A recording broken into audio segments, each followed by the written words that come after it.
सैयद अबुल आला मौदूदी वो मुफक्किर जिन्होंने इस्लाम को फ़िक्री ज़वाल के अहद में एक इनकलाबी तहरीक में ढाल दिया और अपनी ज़िंदगी के हर लम्हे को इस मिशन के लिए वक्फ कर दिया। 1903 में हैदराबाद दक्कन में पैदा हुए, जब बरसग़ीर हिंद बरतानवी इस्तेमार के ज़ेर तसल्लुत और खिलाफत उस्मानिया ज़वाल पजीर थी। मुसलमानों का सियासी वजूद कमज़ोर, इल्मी क़यादत मुंतशिर और फ़िक्री सिमत गैर वाज़ेह थी। ऐसे में मौदूदी एक ऐसी फ़िक्री शख्सियत के तौर पर उभरे जिन्होंने इस्लाम को महज मजहबी अक़ीदा नहीं बल्कि एक मुकम्मल तमद्दुनी व सियासी निज़ाम के तौर पर पेश किया, और उनके अफ़कार ने अलीगढ़ तहरीक के जदीद रुझानात, देवबंदी मदरसा फ़िक्र की रवायत पसंदी और इकबाल की फ़िक्री शायरी को एक अमली नज़रियाती क़ालिब में जोड़कर इस्लामी अहया की नई फ़िक्री बुनियाद रखी, जिसका इजहार 1932 में लाहौर से जारी होने वाले मुजल्ला तर्जुमानुल कुरान से हुआ, जो बरसग़ीर के फ़िक्री उफ़क़ पर इस्लामी बेदारी का नया आगाज़ था।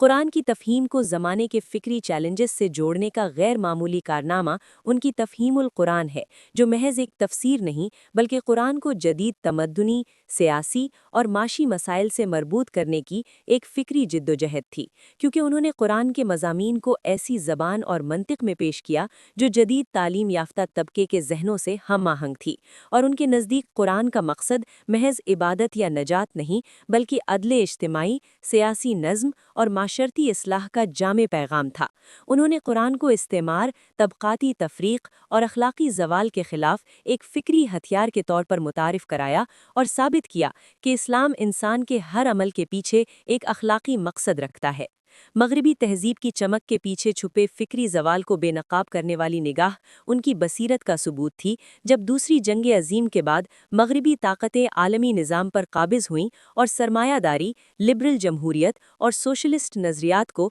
इंसानियत के निजात दहिंदा के तौर पर पेश किया गया, तो मौदूदी ने उनकी फ़िक्री बुनियादों को चैलेंज किया और अपनी तसनीफ़ इस्लामी तहज़ीब और उसके उसूल व मबादी में वाज़ेह किया कि मग़रिब ने तरक्की के नाम पर रूहानियत को कुर्बान कर दिया है। उनके नज़दीक मग़रिबी तमद्दुन दरअसल जदीद जाहिलियत है, जो इंसान को खालिक से काट कर ताकत और लज्जत के ताबे बना देता है, और उन्होंने कार्ल मार्क्स, नीत्शे और जॉन लॉक जैसे मग़रिबी मुफक्किरीन के नज़रियात का गहरा तज्ज़िया किया और दिखाया कि इंसानी अखलाक और रूहानी तवाज़ुन के बग़ैर कोई तहज़ीब पायदार नहीं रह सकती। इस्लामी रियासत का तसव्वुर उनके अफ़कार में मरकज़ी हैसियत रखता है, क्योंकि उनके नज़दीक इस्लाम महज फ़र्द की इस्लाह नहीं बल्कि इज्तिमाई अदल और अखलाकी हुकूमत का तकाज़ा करता है। 1941 में लाहौर में उन्होंने जमात-ए इस्लामी कायम की, जो इस्लामी फ़लाही रियासत के क़याम के लिए एक मुनज़्ज़म सियासी व फ़िक्री प्लेटफ़ॉर्म बन गई, और उन्होंने वज़ाहत की कि रियासत की कामयाबी फ़ौजी ताकत या क़वानीन की सख्ती से नहीं बल्कि अखलाकी क़ुव्वत, अदल, मुसावात और फ़लाह आमा के क़याम से मुमकिन है। जबकि पाकिस्तान के क़याम के बाद उन्होंने ऐलान किया कि अगर ये रियासत कुरान और सुन्नत के उसूलों पर कायम ना हुई तो ये इस्लामी जोग्राफ़िया तो होगा मगर इस्लामी नज़रिया नहीं। सरमायादारी और सोशलिज़म के मुकाबले में इस्लामी मईशत के अदलो तवाज़ुन की अमली ताबीर पेश करते हुए उन्होंने मग़रिबी सरमायादारी को हिर्स और इस्तेहसाल का निज़ाम करार दिया, जबकि सोशलिज़म को फ़र्द की आज़ादी का कातिल, और इस्लाम का इक़्तिसादी निज़ाम में वाज़ेह किया कि इस्लामी मईशत में दौलत खुदा की अमानत है, जिसकी गर्दिश तमाम तबक़ात में मुनसिफ़ाना होनी चाहिए। ज़कात, सदक़ात, वक़्फ़ और माली एहतिसाब जैसे उसूल मईशत को अखलाकी बुनियाद फ़राहम करते हैं, और उनके नज़दीक फ़लाही रियासत वही है जो कमज़ोरों की कफ़ालत करे और दौलत को चंद हाथों में मुर्तकिज़ ना होने दे। यही उसूल आज भी आलमी माशी निज़ाम के लिए एक मुतबादिल मुहज़्ज़ब मॉडल पेश करते हैं, ख़ास तौर पर उस वक्त जब दुनिया IMF और वर्ल्ड बैंक की माशी ग़ुलामी में मुब्तला है।